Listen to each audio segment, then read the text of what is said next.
All right, here we go. Here we go. Here we go.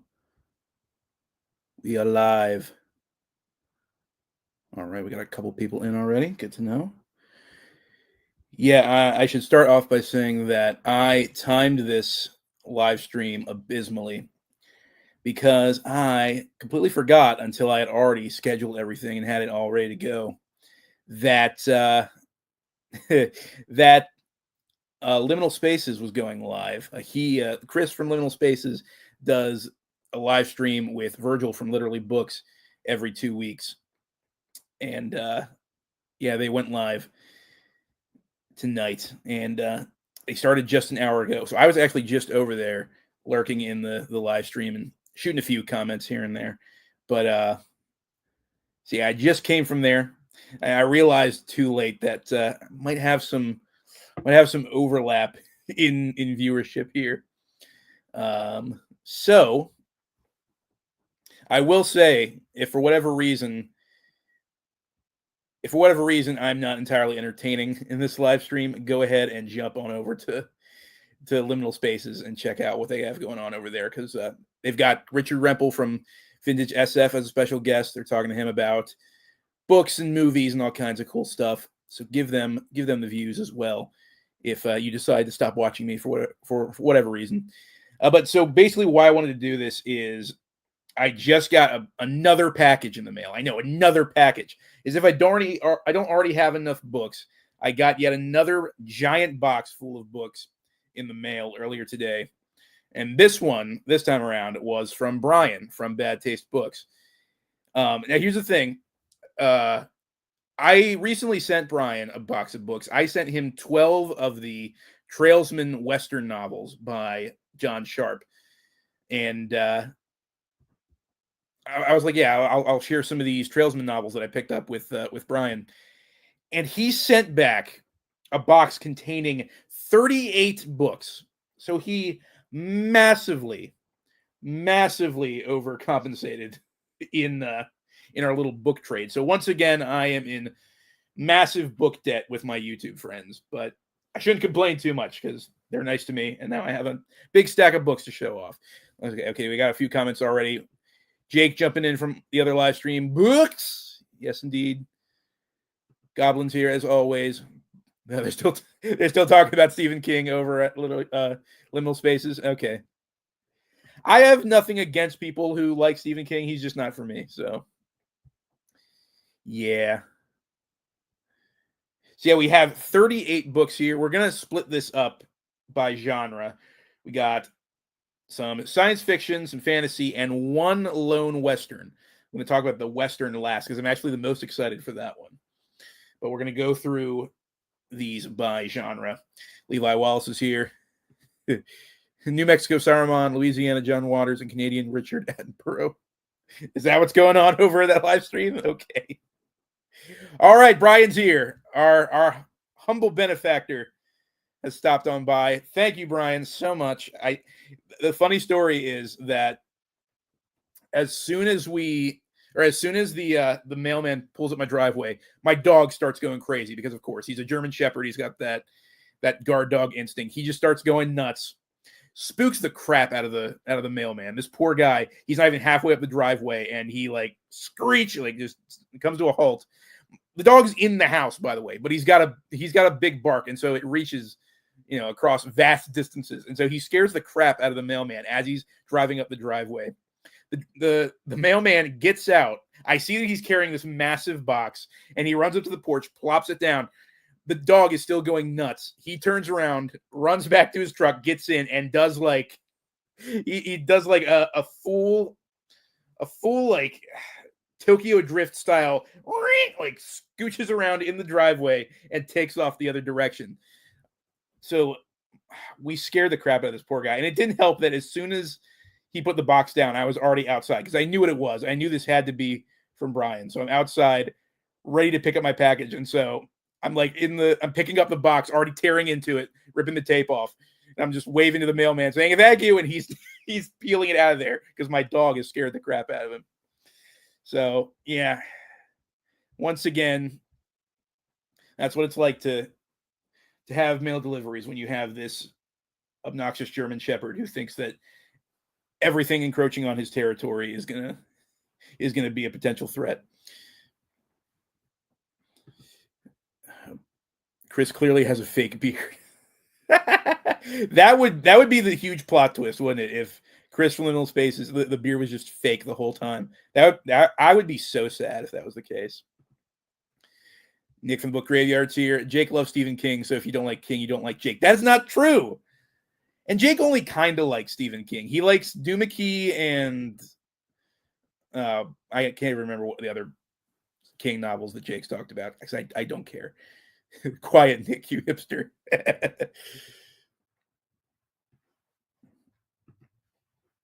Hope you post that over there, Levi. Yeah, me too. I'm afraid to. Do it. Do it. Stir the pot, Levi. Stir the pot. Okay, we're going to get into the books now. So again, this is all thanks to Bryan from Bad Taste Books. Thank you again so much, dude. I am so excited about this because he sent me quite a lot of books that I'd never even heard of. But there are quite a few books that we could consider classics, I think. Starting off, we'll start with science fiction. Starting off, we have Childhood's End by Arthur C. Clarke, which is a classic of the SF genre. I have never read any Arthur C. Clarke. Excuse me. I have a hardcover edition of his version of 2001: A Space Odyssey. I've never read it, though. I'm not the hugest fan of that movie. I understand that it was like influential and it was a groundbreaking movie and all that, but I'm not a big fan of that movie. But I've never read Arthur C. Clarke. I know a lot of his stuff is considered classic SF stuff. And so I think if I started reading him, I would start with Childhood's End, because I've heard a lot of good things about this book. Bryan says, Doomickey is meh. Revival's way better. Bad take books. So yeah, first off, Childhood's End. I might as well read some of the blurbs on here. There's no like back blurb to this one. It's just advertisement for a bunch of other Clarke novels. Ooh, I guess, yes. Okay. I was hoping. A lot of times these old paperbacks have a blurb on the first page. So it says, Childhood's End is a novel of the next step in the evolution of man, is a compound of intellectual daring and vaulting imagination, a book in the great tradition of the novel of ideas. It tells of a world made perfect and a race transformed and an unexpected tragedy of perfection. Arthur C. Clarke was awarded the Institute Gold Medal. Okay, so biographical stuff. More recommendations and quotes by other writers, magazines, and stuff. Okay, good to know. Ooh, I didn't know there was a TV series of Childhood's End. Okay, interesting. Also, what's up, Heroic Book Adventures? Go subscribe to Heroic Book Adventures. He's got a great channel that he just started up. Got some interesting takes on some classic fantasy over there. The next one we have this is actually not technically science fiction, but it was written by a science fiction author. I say that. He's one of those authors who's written all kinds of stuff. But this is Ray Bradbury, Zen in the Art of Writing, Releasing the Creative Genius Within You, which I guess is a nonfiction book about like the writing process written by Ray Bradbury.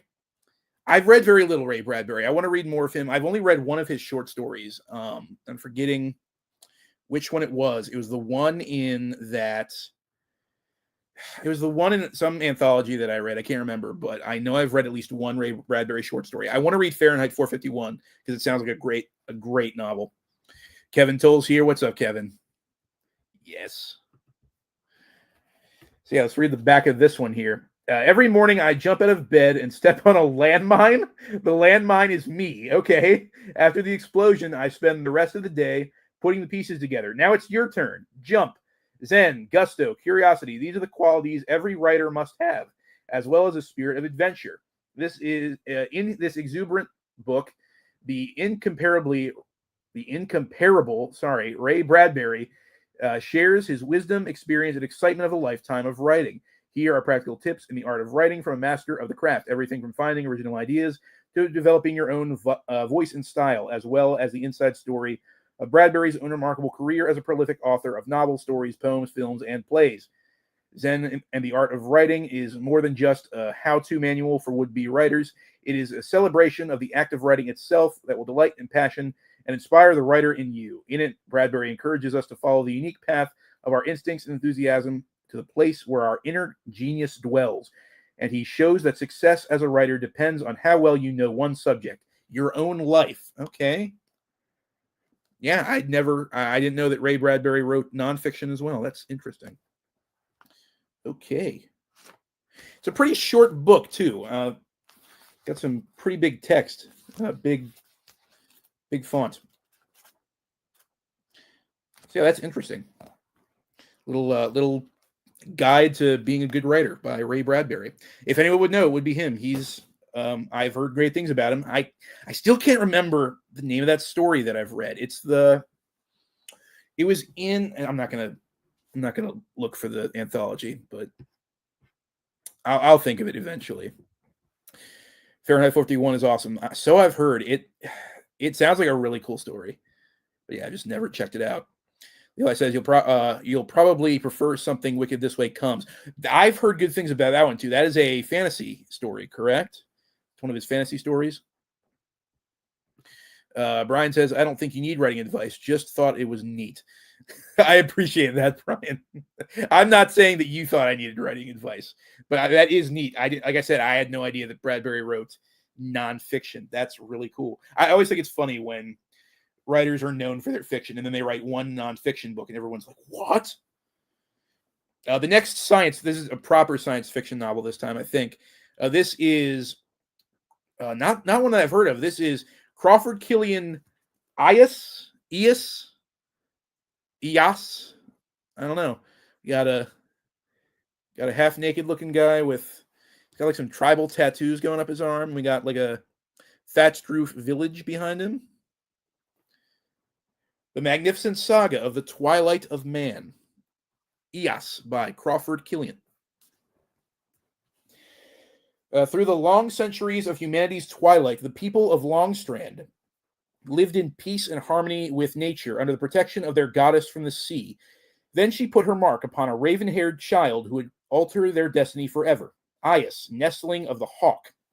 The epic saga of a god-haunted hero who heralded a new age, who revived the long-lost arts of war to defend his people, whose awesome powers defied even death itself to reclaim mankind's ancient heritage. That sounds much more like fantasy than science fiction, but maybe it just takes place in like the distant future or something. I thought Twilight was the Twilight of Man. Okay, Levi. Very good. Very good. Next up, we got... Okay, this is interesting. So I picked this up, and this is The Sherwood Game by Esther Friesner. Esther Friesner, The Sherwood Game. I love the cover. I'm a sucker for any of these 90s covers that have, first of all, embossment on the front, and second, any kind of like foil or holographic background. I love that kind of stuff. An easy mark. Easy mark. And it has a half torn off sticker that says YA on the front, so I'm guessing this is young adult fiction of some kind.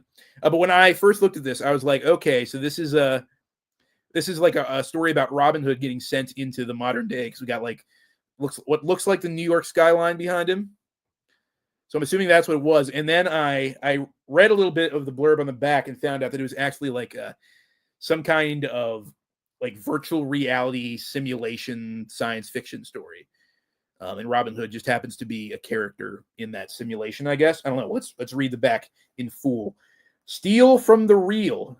Carl Sherwood had always dreamed of being a swashbuckling hero. Alas, buckling that old swash is not so easy when the word computer geek could have been coined just for you. Oh, poor guy.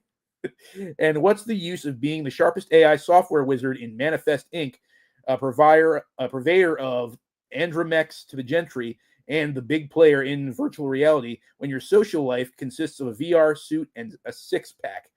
I'm assuming that's a six-pack of beer, not a six-pack as in, muscles. But if Carl's real-life scenario is a bust, his VR life is getting richer by the minute. Deep in the company computing system lurk the components of Carl's special baby, the Sherwood Game, complete with its self-aware main character, Robin Hood. Carl tells himself he's just working all the bugs out, before he reports the results to his boss. But the truth is, he could sooner part with a chunk of his own flesh and blood, which is what Robin will make him do before this game is done. Oh, wow. So maybe Robin Hood is this AI version of Robin Hood is like the villain in some way? Interesting. Okay, I'm actually intrigued by that quite a bit. What we got going on? Jake says, Levi email. Okay. Yes. Absolutely. But way too many books for buddy trade. I'm tired of sending books to these jagweeds. Oh gosh. Okay. You know what, Jake? If you don't want to send us books anymore, that's fine with me. I'm running out of shelf space anyway. Next up is an A. Bertram Chandler novel. We got The Rim of Space by A. Bertram Chandler. This is a tiny, tiny little volume. It's only 128 pages, so it's not even a novel. This is like a novella. Very, very thin little book. It's put out by a publisher called Priory. It's not a publisher I've heard of. Oh wow. There's not even like a copyright date or like even a copyright page or anything. Published by Priory Books, London, England. First printed by Ace Books. Produced in Israel for Priory Books, London, England by Edry Dan Printing Works Limited, Tel Aviv. Okay. Doesn't say what year it was printed or published or anything like that. That's really weird. But yeah, I don't think I have any A. Bertram Chandler in my collection, so that's a welcome addition. What's it say on the back? The Rim of Space.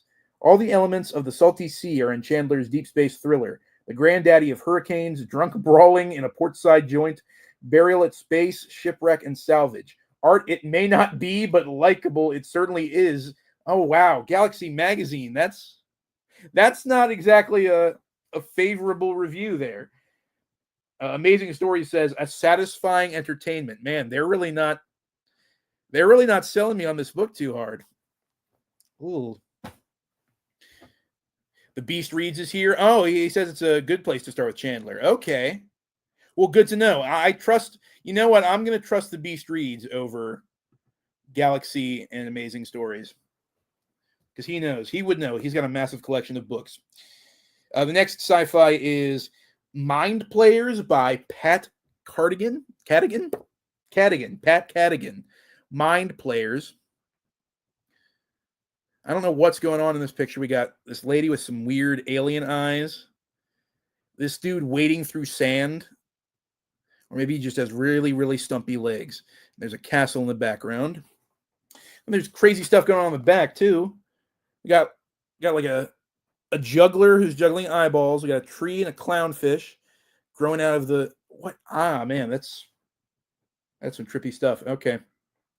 The most dangerous journey is through the mind. It is an era of mind wipe and franchise personalities. A bad time to be caught fooling around with technologically induced psychosis. So for Alexandra Victoria Haas, the choice between prison and psychological service is no choice at all, as she opts for the grueling months of Pathos Finder training. Plugging into so many disturbed psyches could have powerful and dangerous after effects for Allie. For in the volatile world of mind play, the rules change when they change, and everything is true unless it isn't.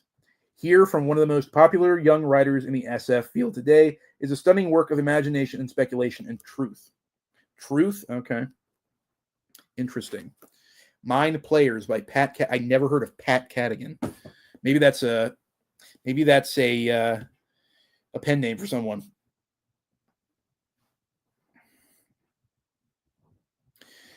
We got a couple by Isaac Asimov, I think. Excuse me. The first is actually a collection, The Best of Isaac Asimov. 12 superb stories by the master of science fiction. Still have not read any Isaac Asimov. I should probably start with his short stories, because I've heard his shorts are better than his novels. I've heard some pretty mixed things on his novels. This one had an old an old bookmark in the pages, which is very nice. I always like adding bookmarks to the collection. You can never have enough bookmarks. It says, "I did it. I tamed the computer."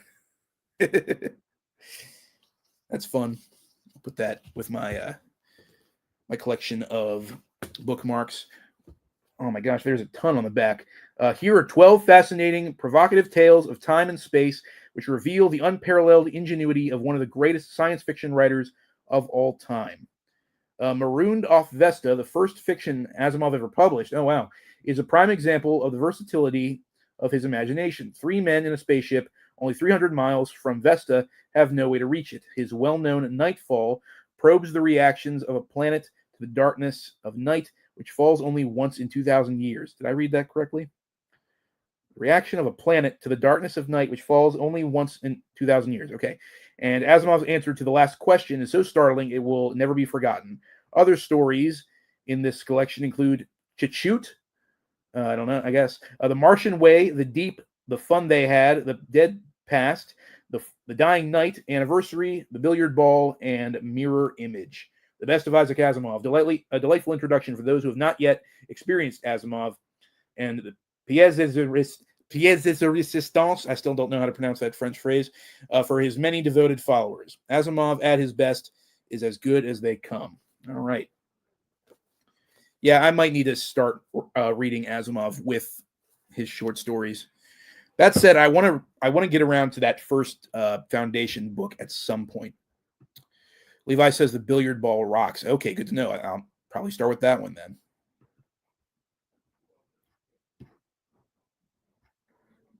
Awesome.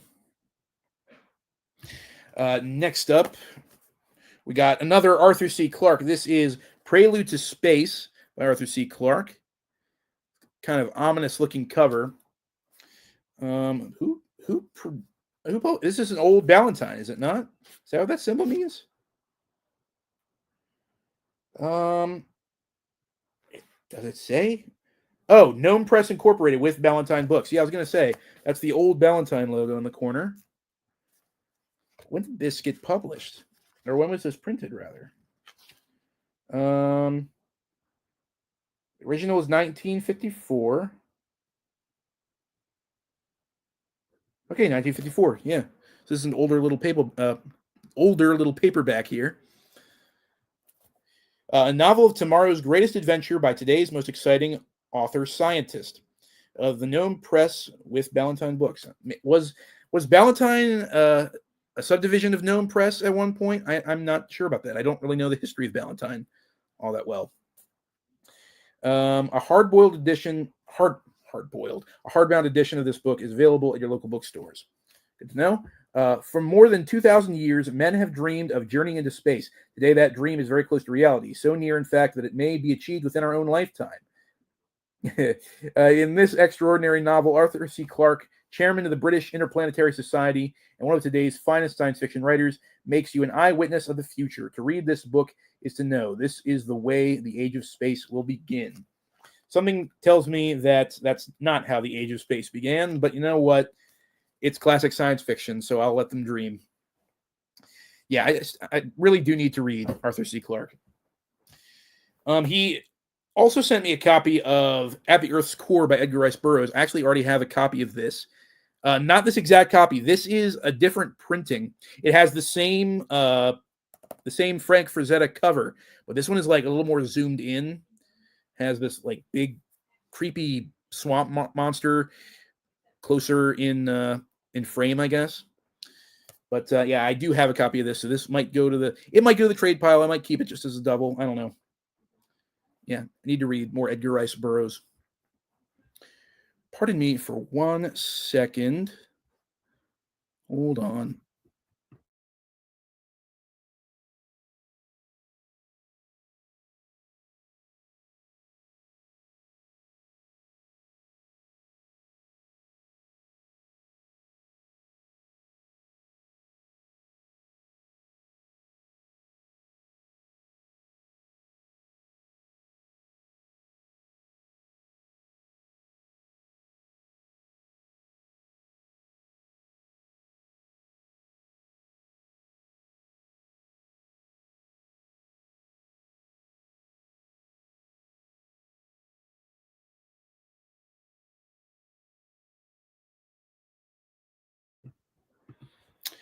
Sorry about that, everybody. Had to go talk to somebody real quick. What's everybody talking about in the chat? Levi says, reads like pseudoscience lecture, then bam, a guy dies. I'm guessing he's talking about billiard ball. Okay. You can tell Tim's been hanging out with Nick. He looks like he likes his books hard boiled. Yeah. To be fair, I just finished The Big Sleep by Raymond Chandler. That's the first real, I guess it's the first real like hard boiled detective story I ever read. I read the Big Guy for the Elusive Exclusive Book Society, but that wasn't really like a typical hard boiled crime story. It was kind of from the perspective of one of the bad guys, but yeah. No, I might be talking about The Big Sleep at some point in the near future because it was a really good book. Jake says, "Ooh, I want that ERB." Those editions, which editions of these old Ace editions of these ERB novels are fantastic. They all have the Frank Frazetta covers, absolutely spectacular. Yeah, they're good editions. Next up, we got okay. So I was actually really interested in this. Bryan actually did a review of this book on his channel not that long ago. This is Dying of the Light by George R. R. Martin. And if I'm remembering correctly, this is one of his first novels. I think it might be his first novel. I don't know if I'm remembering that correctly, but I think that's the case. It's a science fiction novel.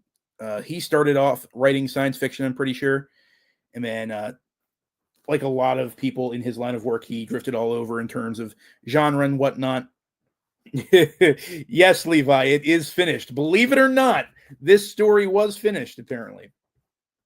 But I'm not going to get into my George R. R. Martin rant, because if I start talking about Song of Ice and Fire, we're going to be here all night. I'm not going to be able to show off the rest of these books. But yeah, Bryan did a review for this on his channel, and it sounded very interesting. He said it was pretty good, so I'm glad he sent a copy to me. The back says, Gwen Delvano, a civilized woman bound to a barbaric visionary. Jantoni Vicari, outcast by his people for acts of violence. He came to the dying planet to save lives. These freaking names. Garce Janasic, bound in hatred to Gwen. He would do anything for Jan. And Dirk Talarian. He was a rogue and a wanderer, their savior and their prey. Only he could break the triangle, whatever that means. Dying of the Light. Okay. Got a cover by, oh gosh, what is the... I see his little signature at the very bottom of this book. Tom something. Tom Kincaid? Is that what his name is? No, Thomas Kincaid's a different artist. Tom Kidd, that's who it is. Tom Kidd did the illustration for this. So yeah, I might check that out sometime soon. I can put my biases against Martin aside, just so I can check out that book. Because at the very least, it's a singleton, it's a self-contained novel with a beginning, middle, and an end. That's what more people need to do. I'm kind of getting sick of writers having these massive series that just keep going on and on and on. If you want to do that, fine, but make sure there are these, slim little volumes that we can get through quickly. If you want to write these big chonker novels, you got to give them a beginning, a middle, and an end.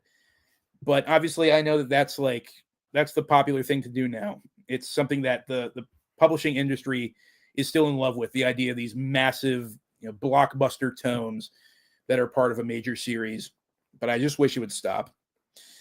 But next one we have is a Robert Silverberg. This is To Open the Sky by Robert Silverberg. It's kind of abstract cover.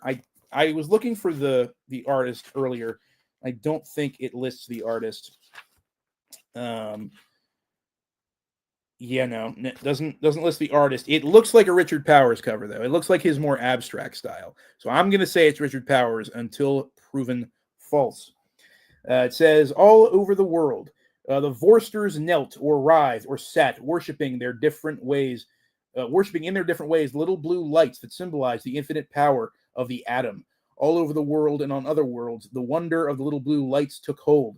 Noel Vorst, founder of the Vorsters, became a god, and technology a religion. But some held out, believing in the wonder that is man, and his ability to adapt to the miracle of the universe, to become one with it. And some few grew powers forever barred to the Vorsters. The conflict between genes and machines was joined in the year 2077. All right, a novel of the dark, dreaded future. Sounds good. I've never read any Robert Silverberg either. The thing is, though, I wouldn't put it past someone to use a Thomas Kincaid cover on a book. I'm sure there has to be someone out there who has one of his paintings on their book. Maybe like a cozy mystery or something like that. This next one is another one I've never even heard of. This is Anasazi by Dean Ing. Not sure what we're looking at here. It looks like someone has like slit wrists, and we got like some kind of clearish silvery liquid forming out of it. I don't know what that's supposed to be. It's kind of creepy, if I'm being honest. This is a Bane book. Though it has been 1,000 years, the ancient horror lives on. Ooh. It's easy to see that the Anasazi feared something or someone or something. They built their cliff face approaches so brilliantly that a 10-year-old could defend against seasoned warriors. If you start up some approaches on the wrong foot, you get stymied at the top and have to come back down. To enter some areas, you must go through on hands and knees. The natural conclusion is that the Anasazi feared marauders. The trouble with the hypothesis is that there's no evidence of warfare in ruins of their earlier homes atop the mesa. Well, maybe those marauders were the kind who never showed themselves. Never used arrows or throwing sticks. Never sat down to talk peace. Marauders like that might almost justify other known facts, like the ogre Kachina and other child burials that raised hackles at each recounting. From the introduction. Okay.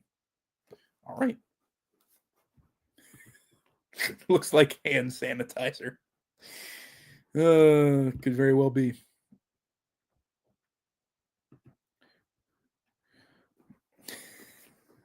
Well, you know what, Jake? That's just like your opinion, man.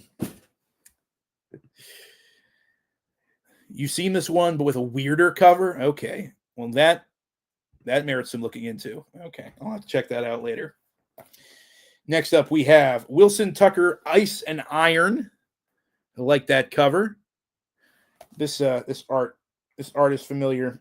Yes, it's Daryl K. Sweet. It looks like it's an older Daryl K. Sweet, but it is him. It's definitely him.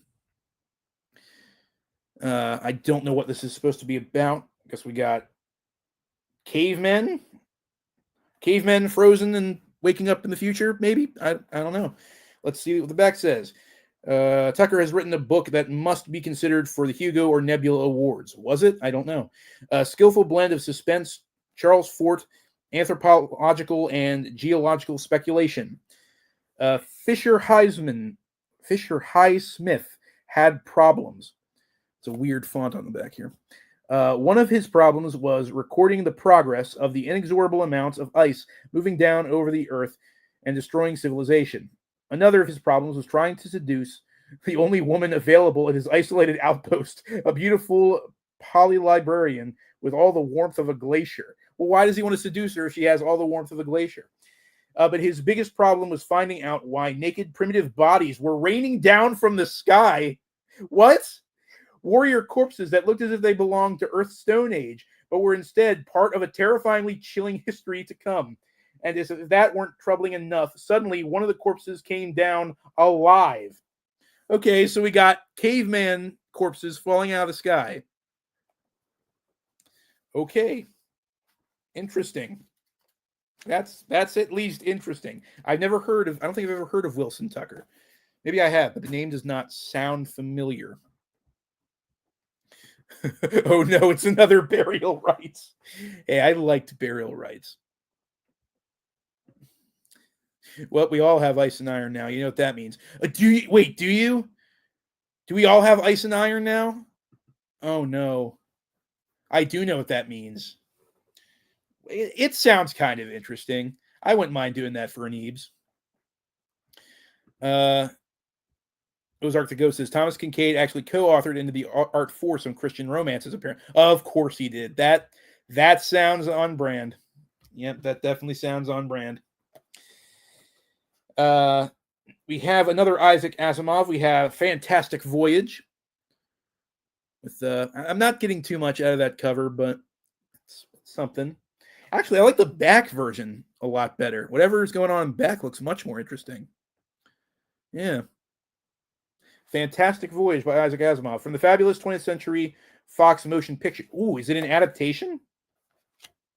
Is it a film novelization?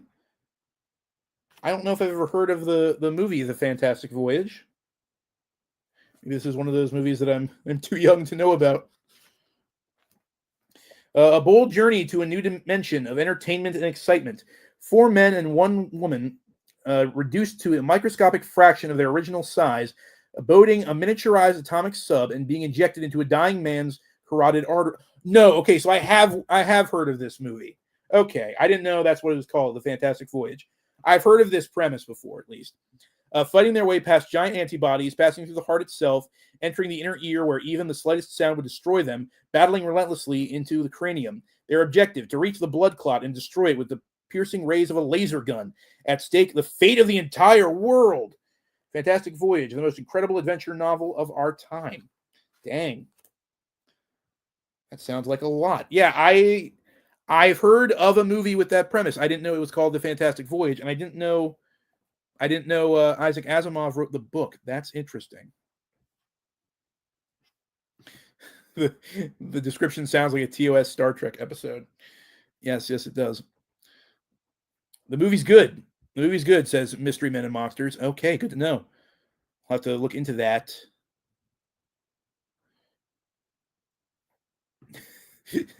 You're not old. You're not old at all. We're all just too young. Goblin Seen It, classic movie. Sounds like the journey of Lemony Winks the gerbil. Yes, it does. Yes, it does, Steve. Next up, I love the cover for this one. This is The Warriors of Spider by W. Michael Gear. Look at that cover. Nothing says science fiction like a dude with a big old laser gun. That's awesome. Got some like weird looking fishbowl helmeted stormtrooper looking guys behind him. Got a lady with a gun. Got a creepy face and a scuba or maybe like an EVA suit or something. Okay. Yep. Never heard of this author before. World, a planet of primitive warrior tribes who'd forgotten their lost Earth heritage, or home to a secret that could blow a star empire apart. Dang. Ooh, oh, it's a wraparound. Nice. Got some wraparound art. Some cool stuff going on in back there. What's that guy riding? Oh, it's a horse. I thought it was some kind of alien monster, but it's a horse. He's fighting a big alien monster, though. The Directorate was run by the powerful few, genetically altered humans permanently linked with the G-Net, the massive computer network which contained everything there was to know about the planets and space stations claimed by humankind. For centuries, the Directorate had ruled over countless star systems, its authority absolute and unquestioned, but now stirrings of rebellion were being felt in this far-flung commercial empire. And at this crucial time, the Directorate had discovered a planet out beyond its farthest reaches, a place known only as World, where the descendants of humans stranded long ago by a starship crash had survived by becoming a race of warriors, a race led by its prophets, men with the ability to see the many possible pathways of the future, men who had already foreseen the coming of the Directorate's patrol ship Bullet and were preparing their warriors of Spider for their first contact in which even one wrong choice could destroy both world and empire. That sounds epic. This is one of the newer DAW publications where they gave up on the yellow spines and whatnot. Ooh, Matthew says that Gear and his wife are good. Okay, good to know. Laser gun. No, sir, that is a super soaker. I get, you know what? It reminds me more than anything. It reminds me more than anything of the one of the, I can't remember which gun it is from Star Wars. It looks like something one of the snow troopers would use, I think. Isn't that what their flamethrowers look like in Empire Strikes Back? Kind of, more or less. I don't know. Maybe I'm just seeing things. But yeah, that book sounds epic. The Warriors of Spider. Got another SF. We got Turning Point by Lisanne Norman. Okay, guys. Here's the thing. I know we joke about the fact that there are cats everywhere on SF covers. But it really isn't that much of a joke because they're just everywhere. We got more cat people. Got a cougar person with a laser gun. Like a mountain lion person. Not a cougar person, the mountain lion person. You know what I mean. Would she become the link between her own people and the only race which could aid humankind against alien conquerors? I hope the cats aren't trying to help us against alien conquerors because I can't see cats helping us in any way. They're too evil for that kind of thing. I just offended all the cat people in the chat. Cut off from Earth by alien conquerors, the human colony of Kis was slowly building an underground resistance movement to stand against the Valtagian invaders. But for many of the colonists, it was already too late. Her twin sister Elise, captured by Voltagian soldiers, Carrie, telepathically and empathetically linked with Elise. Yeah, okay. So we got, once again, we got cat people and telepaths, of course. Only her twin sister's death freed Carrie from torment, though it also left her completely alone in her own mind for the first time in her life. But this mental void was unexpectedly filled when Cusack, a felinoid crewman of a crashed starship, touched her thoughts. Drawn to him by their shared talent, Carrie hid the injured Cusack from the Voltagans, and in so doing found a friend and an invaluable ally. Yet through the trust and understanding between Carrie and Cusack was soon unshakable. It would prove far more difficult to convince each of their races that their only hope of overthrowing the Voltagans was to band together against the common foe, and even such an alliance offered no guarantee of success, for no one on any of the settled worlds had yet found a way to defeat this warrior race, ready to lay waste to any civilization they could not conquer. Okay. That's quite a back blurb. Oh no, it's Pride of Chinur romance. That is what it looks like. Oh my gosh. It even sounds like that's what it's going to be from the back cover. I have yet to read Pride of Chinur. It sounds good though. I know there's cat people in that one too, but that book actually seems very interesting to me for some reason. Very offended on behalf of my cat colony. Yes, well, I apologize. I'm as I stated, I'm a dog person. If we can get cats and horses on the same cover, Tim I might just pass out if that's the case, especially if they're freaky monster horses. All right, this is the last SF in the pile. This is James Blish and All the Stars a Stage. Pretty nondescript cover. This is the only non-Star Trek James Blish that I have now. I've not read any of his non-Star Trek stuff.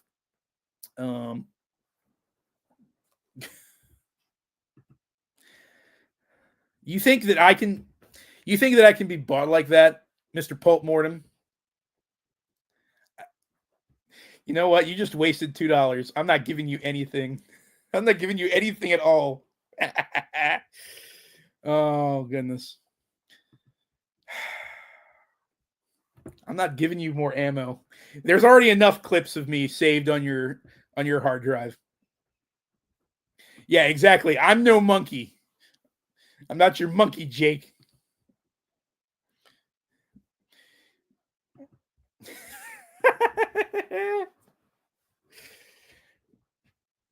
Well, you know what? Okay, you know what? You know what, Jake? Because you ask so nicely, I'll give you. You better get ready. It's only going to happen once. You better use this one. You better use this one wisely. Because to be fair, you paid $2 for it. Meow. That's all you get. That's all you get. It's never happening again. Never, never, never, never. Oh, goodness. Okay, let's read the back of what was this? And All the Stars Stage. Oh my gosh. Jake's just in here derailing my live stream. Why do I give him these things? Why do I just give him ammunition against me? Oh my gosh. Pulp Fest is going to destroy me. We're going to meet up at Pulp Fest, and it's just going to be a living hell. When the sun explodes. Oh, gosh. Okay.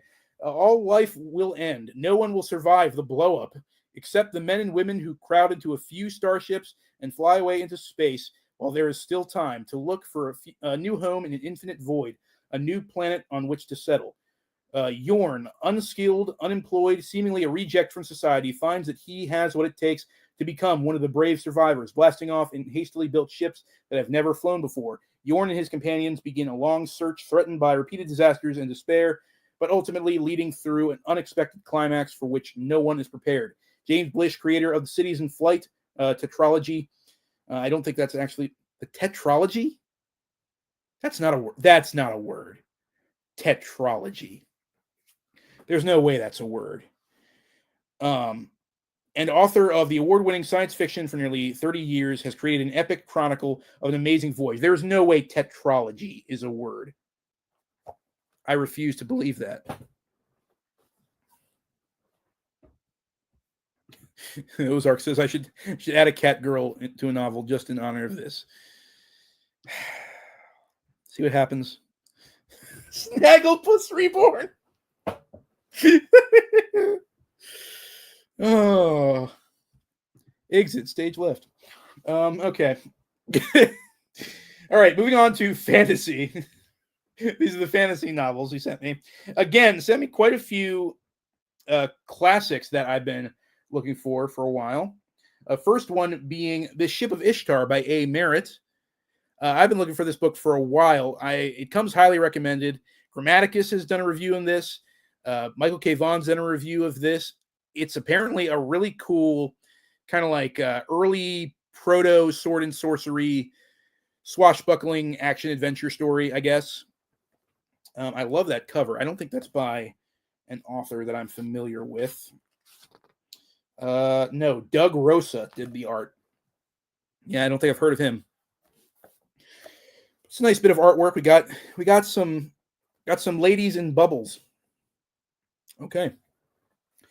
Ship of Love, Ship of Doom. The goddess of love and beauty was adrift on an enchanted ocean in a magic world. The myriad forces of satanic evil plagued the vessel of the red-haired, passionate goddess. Only one man, John Kenton, the American adventurer, could save Ishtar's priestess from the black magic which divides her world from ours. Okay. Ship of Ishtar by A. Merritt. All right. Tetralogy, a group of 4 related literary or operatic works. It sounds wrong in my head, though. Unbelievable. Whatever. Next one we got Pawn's Dream by Eric S. Nyland. Pawn's Dream. In a perilous realm of sleep waits the true reality. So we got a dude who's in like a mountainous landscape with looks like a griffin taking off. Can't really see it very well with that camera, but it's a griffin flying high in the sky, and then you flip it upside down. I'm assuming it's the same guy in like a modern city landscape. So maybe we got some Portal fantasy.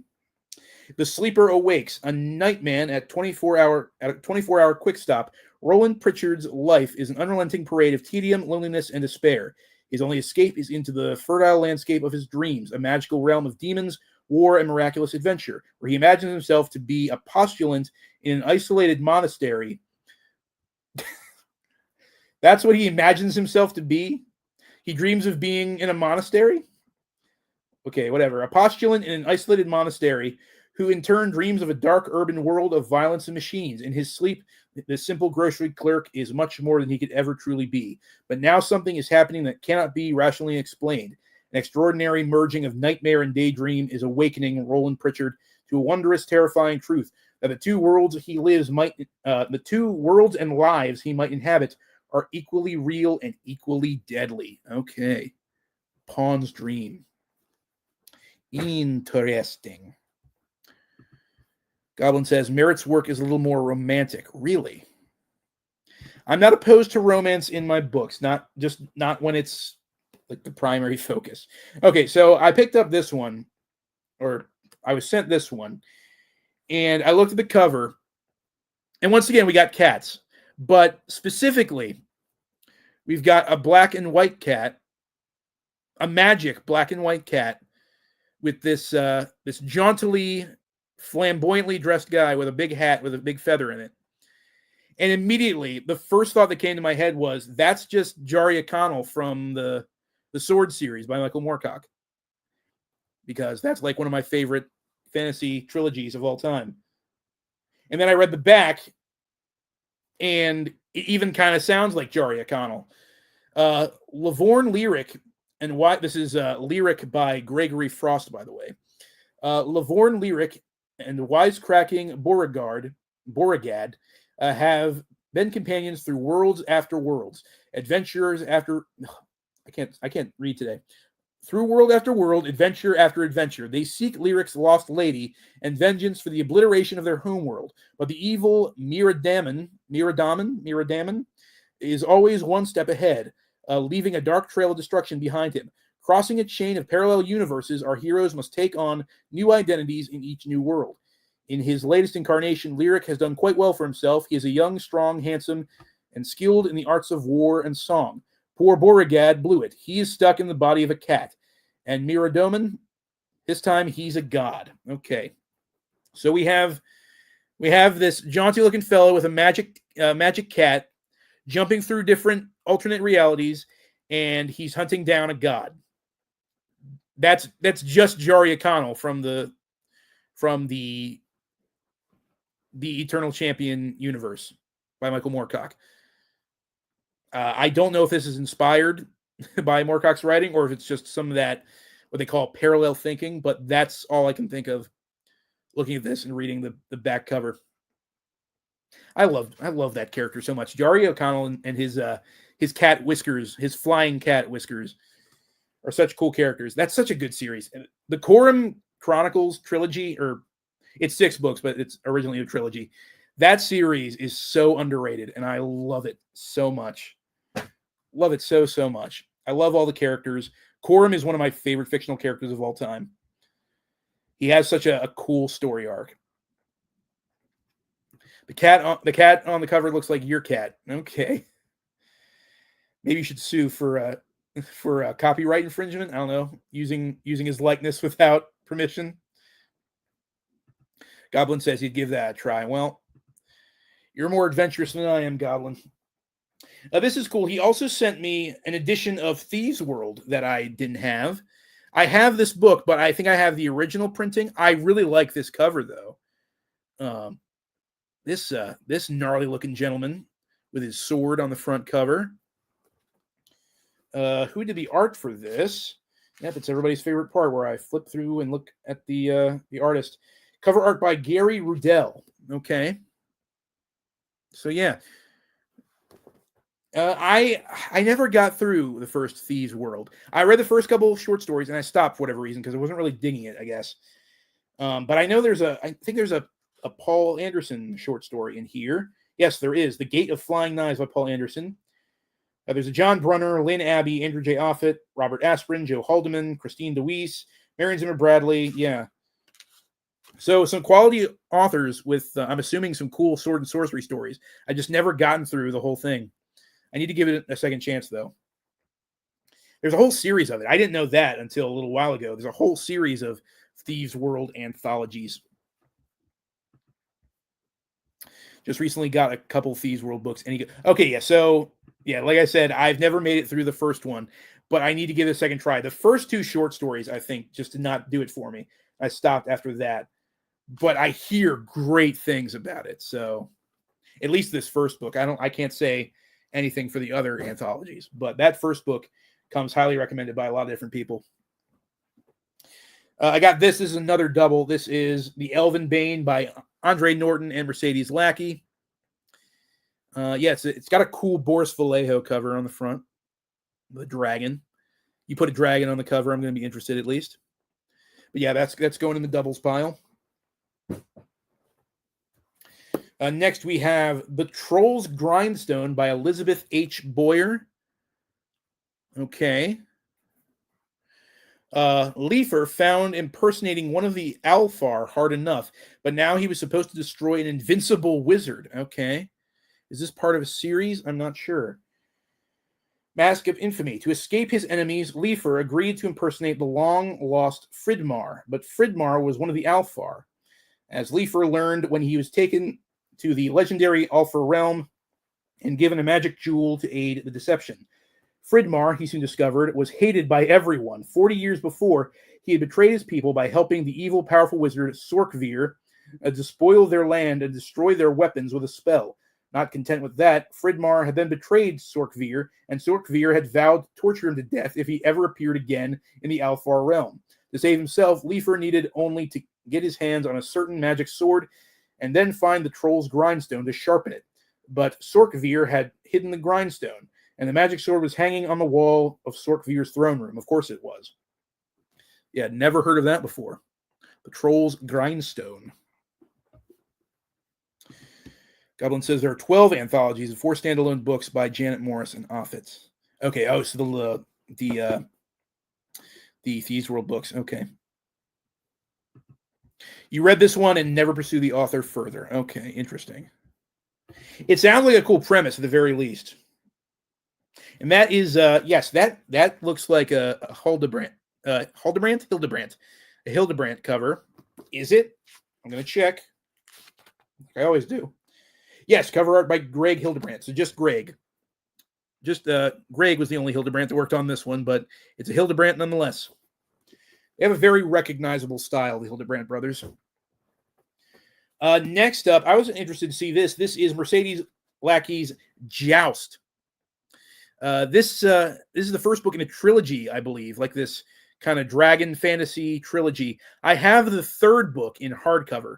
Jake from Pulp Mortem sent that to me in one of his book packages.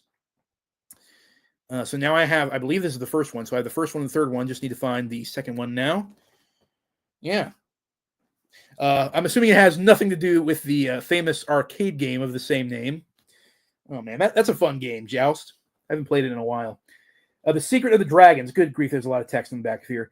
Vetch was an Altan serf working the land which had once been his family's farm. Young and slight, Vetch would have died of overwork, exposure, and starvation if not for the anger which was his only real sustenance. Anger that he had lost his home and family in a war of conquest waged by the dragon-riding jousters of Tia. Tia had usurped nearly half of Alta's lands and enslaved or killed many of Vetch's countrymen. Sometimes it seemed that this entire cruel fate revolved around dragons and the jousters who rode them. But his fate changed forever that day, the day he first saw a dragon. Okay, yeah, I'm going to stop reading there because there's just so much freaking text in the back here. I'm going to try to make this a little quicker because we're going to be dragging this live stream on long enough as it is. A scandalous cover. What scandalous cover? Oh, this guy? He's not naked or anything. He's just topless. He's got like a kilt on, like a fur kilt of some kind.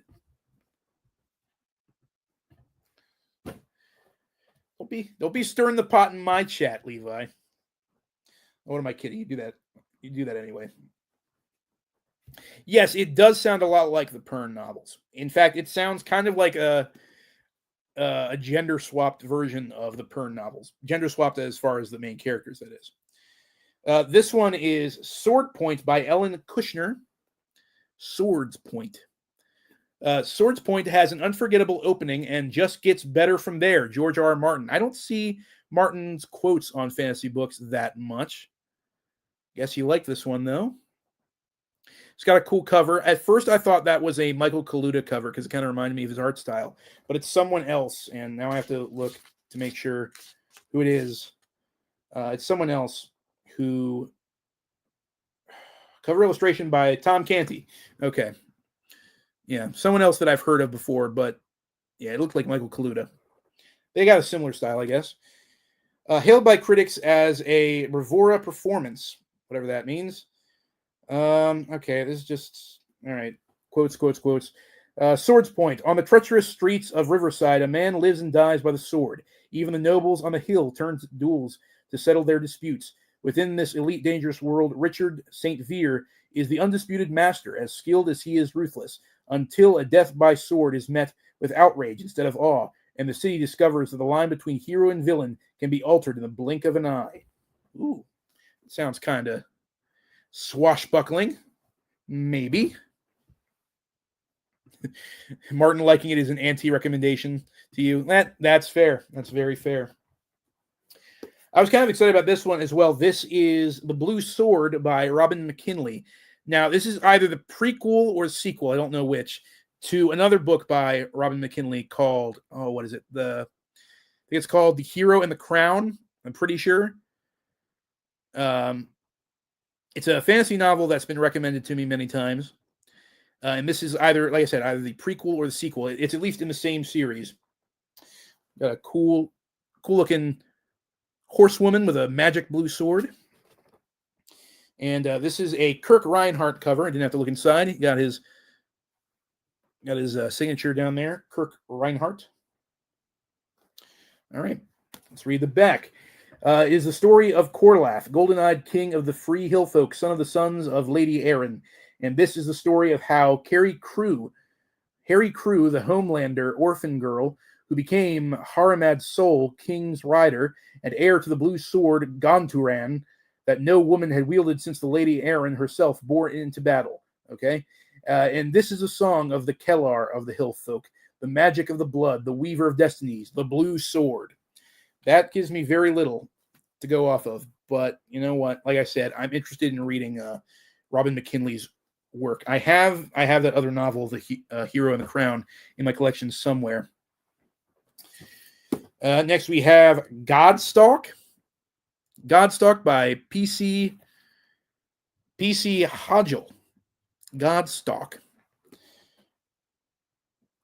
Got like a lady on top of a building surrounded by gargoyles. We got some like ghostly looking figures that are fishing over the side. You see that?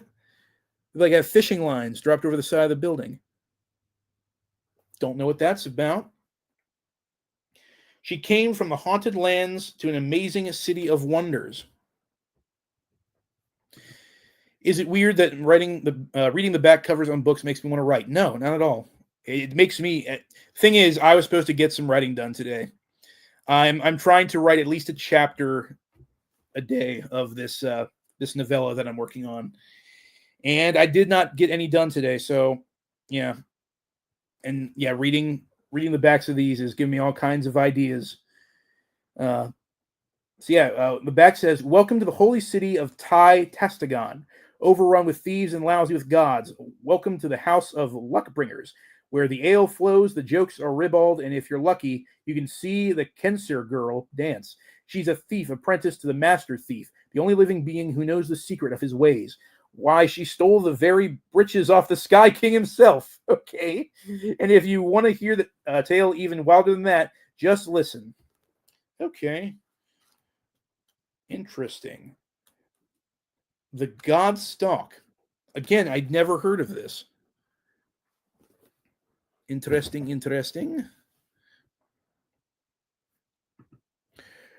Matthew G says, Robin McKinley's deer skin is great, and there's a dog in it. I like dogs. I'm interested. I found Godstalk next to my Dancer from Atlantis on the book club bookshelf this morning. Well, there you go. Yeah, I'm gonna start reading Dancer from Atlantis later tonight. That's gonna be our next book for the Ebes. Next up, we have Craig Mills, The Bane of Lord Caledon. I actually read the back of this. This seems kind of interesting. I don't think that cover is all that great. It's a guy fighting a dragon with a sword, and that usually gets me into that kind of thing. But I wasn't too crazy on how the dragon looks. It's got some weird looking talon hands. It looks like the guy's just kind of wearing slacks and a long sleeve shirt there. And so I was kind of confused about that. And then I flipped through and I was like, oh, that's right. It's a Michael Herring cover. And Michael Herring does some good work. I've liked some of his illustrations before, but more often than not, I feel like they just kind of bleh. But the book sounds fairly interesting. The front says Alonin, Lord Caledon was doomed to fight the dragon, but the dragon always killed the lords of Caledon. The heritage of doom. Alonin was the rightful lord of Castle Caledon, but the ancient and dread dragon Thudradid occupied the castle, terrorizing the countryside and destroying all who came against it. Every lord of Caledon had gone against the dragon as soon as he had a male heir, and every lord of Caledon had been killed. If he chose, Alonin could remain with his grandfather, King Clemph, and become heir to the kingdom. But the ancient curse of his blood called him back to Caledon. He knew that his time had come and that he must challenge the might of Thudradid.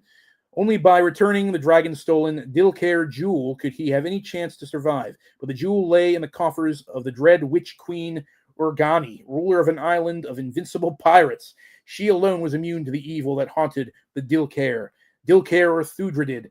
Alonin knew that he had only a choice of dooms.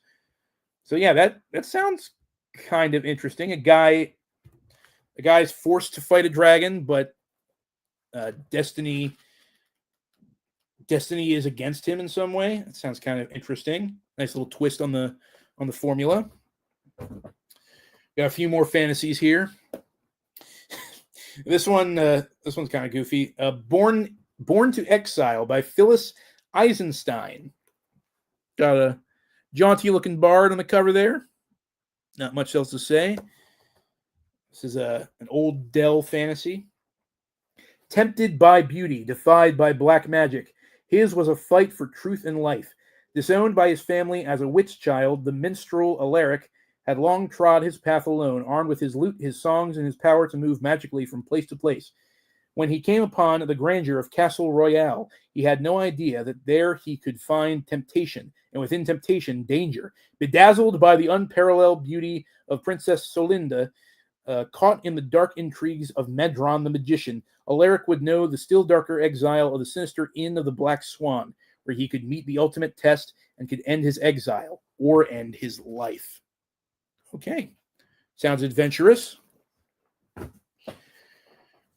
Next up, we got The Sacred Seven by Amy Stout, another author I've never heard of. Fairly cool cover. This is a Donato cover, I believe. Yes, cover art by Donato. Got a cool looking dragon on there. Again, I'm a sucker for a good dragon. Once there was peace in the one land among elf and dwarf and human, but that was long, long ago. Oh gosh. Bringing elves and dwarves and humans together. Now ragged refugees crowded the roads, fleeing the unfettered rage of gargantuan trolls who wreak havoc in the service of the elf witch. The elf witch. That's those little Keebler cookies, right? The elf witches. They're those little cookie sandwiches where it's two vanilla wafers with the chocolate cream in the middle. That's an elf witch, right? Oh, that's stupid. A ruthless conqueror of inestimable power, she had never known defeat, and she had never shown mercy. But there are those who oppose her, a young mercenary and her dragon, a young dwarf, and a royal spy, along with a few stalwart companions. They might yet breathe new life into the fading dream of the king's lost heirs. For in the secrets of the royal blood hides threads to bind a violently sundered realm, in the impossible hope of defeating the most devastating evil their world has ever seen. Okay. Sacred Seven. Castle Royale. The name's Bondservant. James Bondservant. Okay, that's a good one. I'll give you that one, Levi. Dude, those things are good. Keebler Elf Witches. Fantastic. I could eat a whole box of them. I shouldn't, but I could. I was excited about this as well. This is The Summer Tree by Guy Gavriel Kay. Everyone sings Guy Gavriel Kay's praises. I've never seen a single review of one of his books where people didn't say, oh my gosh, it's amazing. I love Guy Gavriel Kay. He's the best fantasy writer ever. So I got to give him a shot sometime. And this is the first book in his Fionavar Tapestry series, The Summer Tree. Summoned by a wizard and a dream, their destiny awaited them in the shade of the summer tree. Okay. I've heard all kinds of things about Guy Gavriel Kay. I just don't know what to think because when an author is hyped up that much, it makes me skeptical. Beneath the mountain, the evil one waits, chained, longing for release. In the castle of Brennan, the old king sleeps restlessly, fearing the shadow of the summer tree. In the bedrooms and taverns of the High Kingdom, a young prince takes his pleasures and quietly prepares for the war that will surely come. In the woods, the silvery Leos Alfar gather, hearing the howls of the wolves at night. In a lakeside cottage, the dreamer dreams of the five who will come from a world called Earth, the five who are Fiona Var's last and only hope. Okay, so it's a portal fantasy. Interesting. Yeah, I'm going to have to look into this a little bit more because, like I said, Guy Gavriel Kay is one of those authors that has been on my list for a long time. I've not read him yet purely because, like I said, people just hype him up like crazy. I'm not sure if I want to get into his stuff yet. This is another book that Bryan was talking about fairly recently. This is Scorpio by Alex McDonough. McDonough? Alex McDonough? I think that's how it's pronounced. Yeah, it's about like an alien that goes lands on Earth during medieval times. I don't know, sounds interesting. Yeah, the epic saga of an alien trapped in medieval times. 1351, medieval France. Oh, it's France. Dang it. An alien makes first contact. Genocide on his home planet drove Scorpio to take a blind leap into the time vortex, only to land on Earth in the year 1351, in a medieval city full of violence and intrigue. He found a friend in a young and beautiful Leah de Bernay, who is herself pursued by enemies. Her father has been wrongfully accused of murder and thrown into prison. As Scorpio and Leah race to prove her father's innocence, they are chased by the mysterious and vicious hunters, the deadly assassins who drove Scorpio from his home planet. They know that he traveled through time, and with the help of a glowing orb of power, they mean to have it. Pursued at every stop by the hunters, Scorpio and Leah jump through time to Elizabethan London to seek help from Queen Elizabeth's astrologer. But time is running out for them to decipher the secret of the orb, if they are to save themselves from the hunters and Scorpio's home planet from destruction. All right. It sounds very interesting. You can't fool me. That's a Ninja Turtle. It does look like one. Yes. It's the missing chapter to the, what is that one comic book, The Last Ronin, where there's only one Ninja Turtle left. Pardon me, I needed to hydrate for a second there. This next one's another big old chunky fantasy novel. It's another book by Mercedes Lackey. Mercedes Lackey and Larry Dixon. This is The Black Griffin, book one of the Mage Wars. Okay. Pretty cool cover. Okay, who did this one? Who did this cover? I gotta know. We got a nice little bit of interior artwork too. That's kind of cool. Let's see. The interior illustrations were by Larry Dixon. Okay, and who did the cover? Who did the cover? Why doesn't it say? Why doesn't it say who did the cover? I don't know. That's really weird. Did Larry Dixon do the cover as well? I don't know. It's a cool cover. Whatever the case. Bad Taste Books doesn't really love you, Tim. He's just clearing room for Pulp Fest. Look, I'm under no delusions that that we have way too many books collectively, as like all of us together. We have way too many books, and some of them are gonna have to go to make room for Pulp Fest because I can foresee myself buying way too much. So I'm gonna have to get rid of some stuff as well. So I don't mind Bryan foistering his remainders off on me. Let's see what it says in the back. Scandranin Rashkay. These fantasy names get ridiculous sometimes. Scandranin Rashkay is everything a griffin should be. With gleaming ebony feathers, a majestic wingspan, keen mage sight. Mage sight? Okay.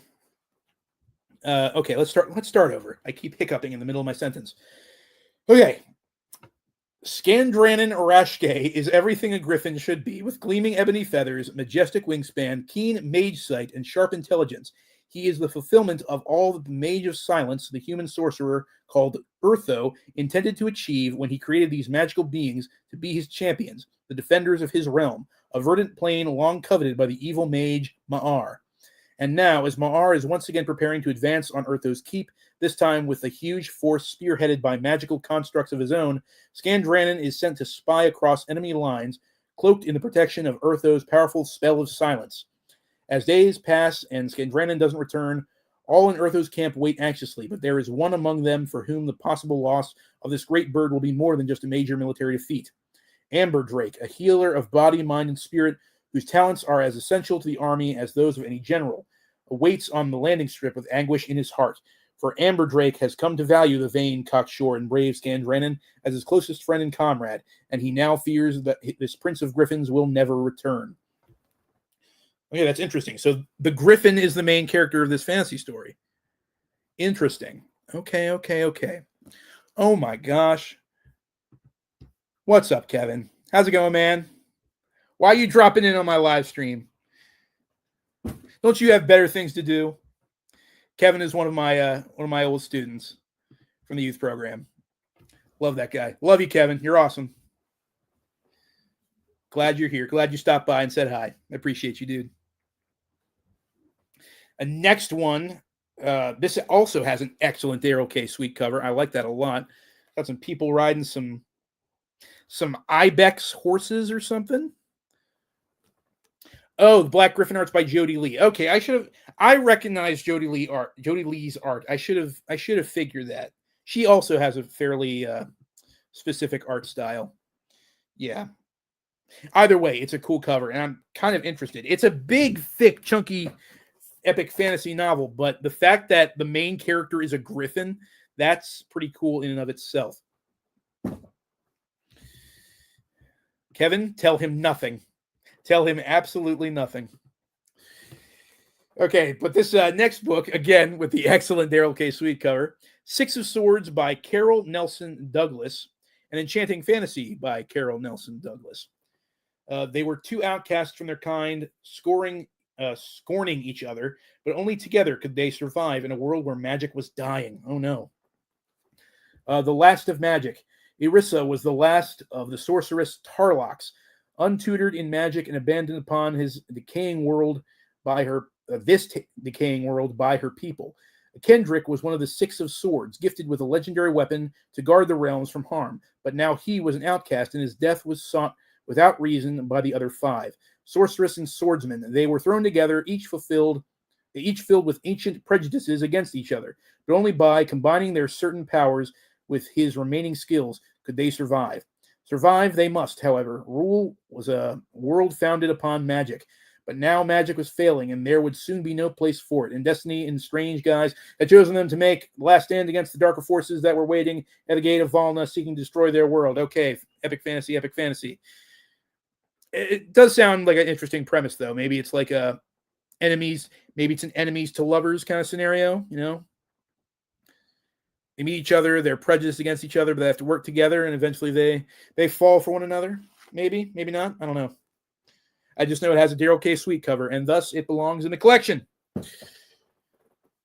We're getting down to the bottom here. Next up is another Daryl K. Sweet cover. We got Camber of Culdee by Catherine Kurtz. A lot of alliteration going on. Camber of Culdee. I don't know how easy that cover is to see, but yes, it is a Daryl K. Sweet. We got some people buckling swash on that stairway there. Kind of reminds me of an old Errol Flynn movie almost. Volume 1 in the Legends of Camber of Culdee. Okay, I've never heard of this. Oh gosh, we got a bunch more text in the back. Here we go. Darini Kingmaker. Camber was the greatest of the Darini, that race of men who were gifted with arcane mental powers that set them above normal humans. Oh boy.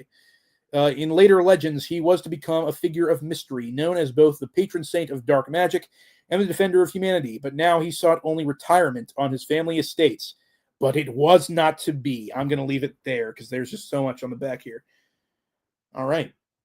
Yeah, it looks like a rip-roaring good time. Swashbuckling adventure. Yeah. I think I've heard of Catherine Kurtz, but I've just never heard of this Camber of Culdee series. These next two that he sent me came in bags. This one is by Paul Edwin Zimmer and John DeCleese. Blood of Cullen Muir. It's in a bag here. I'll take it out so we can see it a little better without that obnoxious glare.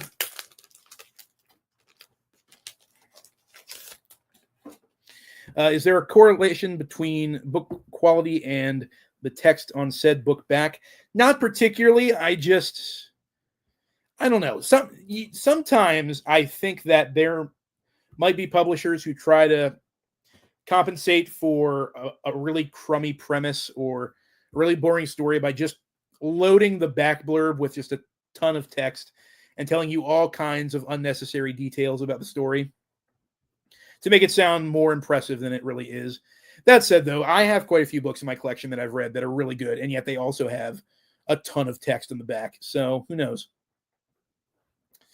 So yeah, this is a nice cover right here. Who does this one? I feel like I should recognize this art style.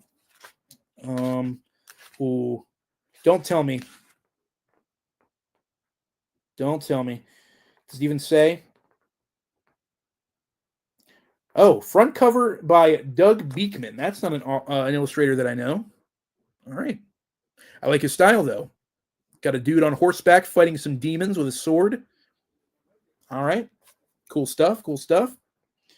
Yeah, Blood of Cullen Muir. Heroic fantasy in the grand tradition. What grand tradition is that? To save his realm, Dareth must claim the magical sword of his heritage. See, there we go. That's a nice little blurb on the back. Nice and short. The sword of Tharda. Who will stop the deadly armada from ravaging the shores of Tondor, bringing pain and endless misery? Only one has the power, Dareth, Lord of Cullen Muir, heir to its mighty mysteries and to its fatal curse. To embrace his exalted destiny and ward off the evil magic, Dareth must find the lost vampiric sword of his ancestors, vanquish the demon, and drive out the souls that infest the city of ghosts. A vampiric sword? Ooh. We talking like something like Stormbringer, maybe? Maybe? I like the sound of that. It would be awesome to paint on the side of a van. You're absolutely right, John. I'd put that on the side of a van. That'd be epic. All right, this is the last fantasy book in the haul here. This is an older sword and sorcery. It looks like it's a pyramid book with a Jeff Jones cover. I like Jeff Jones. He's not as good as Frank Frazetta, which he's often compared to, but I like his art style. This is The Yingling by John Dolmas. I feel like someone has talked about this before on their channel.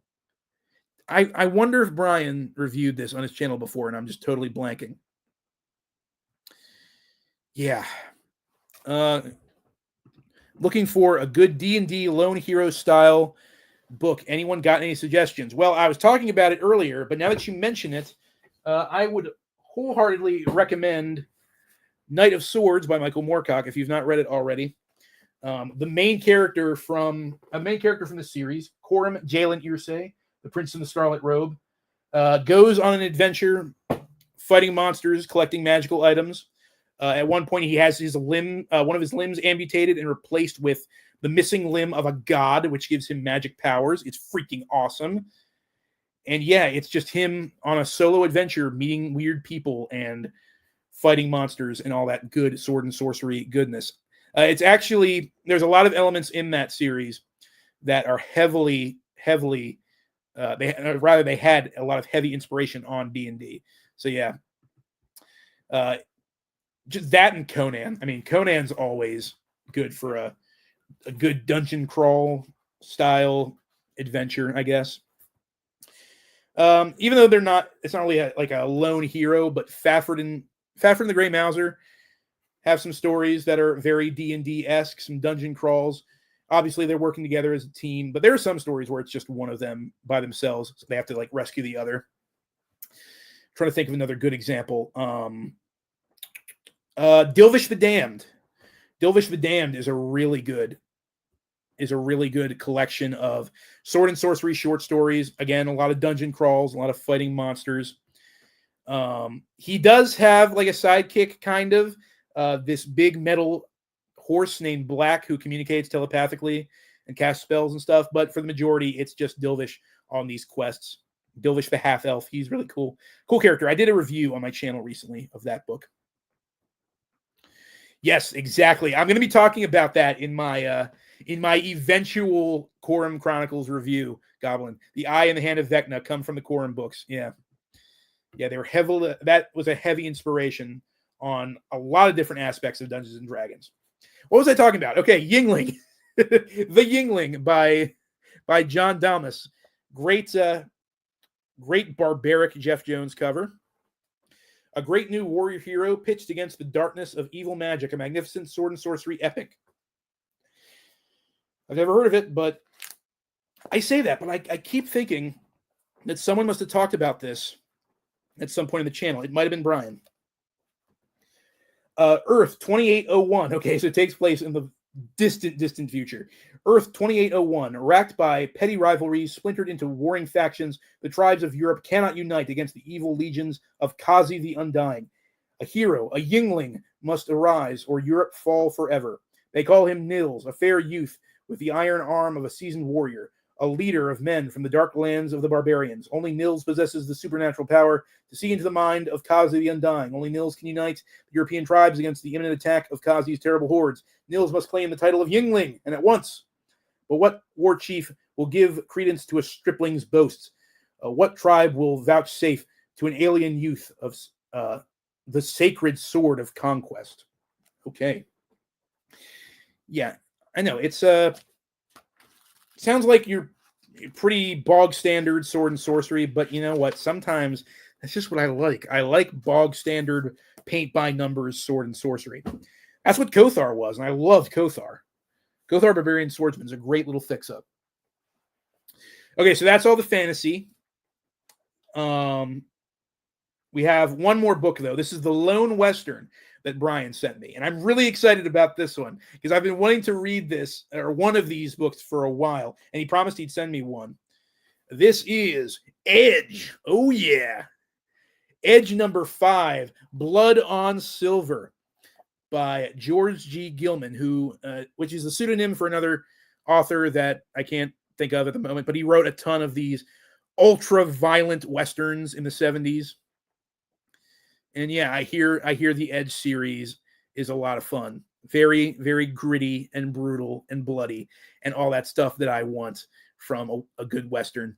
I like the Western genre, but as far as the literature is concerned, I'm not really into what they call the white hat Westerns, where, you know, the good guy is just this stand-up fella who, you know, he saves the day, saves the town, gets the girl in the end. I like my Western fiction to be a little darker and grittier, and that's what Edge is supposed to be. So I'm very excited to read this. I know I say this every time I pick up a new Western, but this might be the next Western that I read. Juno, you know what? Juno on the Range is coming up, that big booktube event, and I don't usually partake in those kind of things, but I might have to and check out Edge and some of the Trailsman novels and stuff that I have. I know I have some more gritty Westerns in my collection. I just have to find the right ones. Yes, this is number 5 of the smash bestseller new violent action series, Edge, Blood on Silver. He trusted Silver. It was all he could rely on, except himself and the Comstock load, which was one of the richest silver strikes the world had ever seen. So Edge was there. So was the Tabor gang, sadistic killers led by a renegade Quaker. Okay. The voluptuous Adele Furman, a band of brutal Shoshone Indians, and an African giant were there too. Too bad. They learned that gold may be warm, but silver is death. They didn't live to forget Edge. Cold Edge. All right. That sounds sick. Yeah, the inside says, Edge, a brutal man. His story goes beyond anything ever written about the West. Because he has no pity, follows no rules, and lives only to win. He always has the edge. Watch out for it. And then we get, warning, this story is not for the faint-hearted reader. All right. That sounds like it's right up my alley. I wish every book I read started with that. Not for the faint-hearted reader. I'm in. I am so in.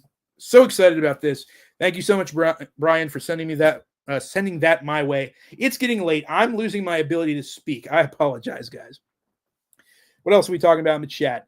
John says that Yingling means the same as Youngling. Yingling, the beer, a youth. Just Googled it. Okay. Thank you. Yingling Malmsteen. Yeah, okay. Anyway, Malmsteen's not that bad of a. He's a good guitarist, but his albums aren't all that bad. I listened to, what was that one? It's like super power metal. I listened to it a while back when I was writing like a D&D campaign. I can't remember the name of it. It was a good album. But yeah, that's all the books. That is all of the paperbacks that Bryan from Bad Taste Books sent me. So once again, thank you so much, Bryan. You're awesome. He's trying to make it to Pulp Fest as well. He told me he's about 90% sure he's getting to Pulp Fest. So I hope he does. I hope we see him there. That's going to be a ton of fun in August. I'm hoping to see some of you guys there as well, because it's just going to be a ton of fun. I can't wait to check out the sales floor, all the vendors with the pulp magazines and the old paperbacks. It's going to be so much fun. So yeah, that's all for now. That's all the books. That's the book haul. It's getting late. I'm going to wrap this up. I need to do a bit of reading and then go right to bed. Yeah, Jake was right. Had to make room for Pulp Fest books. And I don't blame you one bit, Bryan. Don't blame you one bit. Thank you so much, man. I appreciate you. All right, y'all. Have a good night. God bless. I'll see you tomorrow with the next installment of Random Book Wednesday. I'm not going to tell you which book it is, but I've already got it figured out. I just have to shoot that. So I'll get working on that tomorrow morning. It'll probably be up in the middle of the afternoon. So I'll catch you guys later. Peace, farewell, and keep reading. End the stream.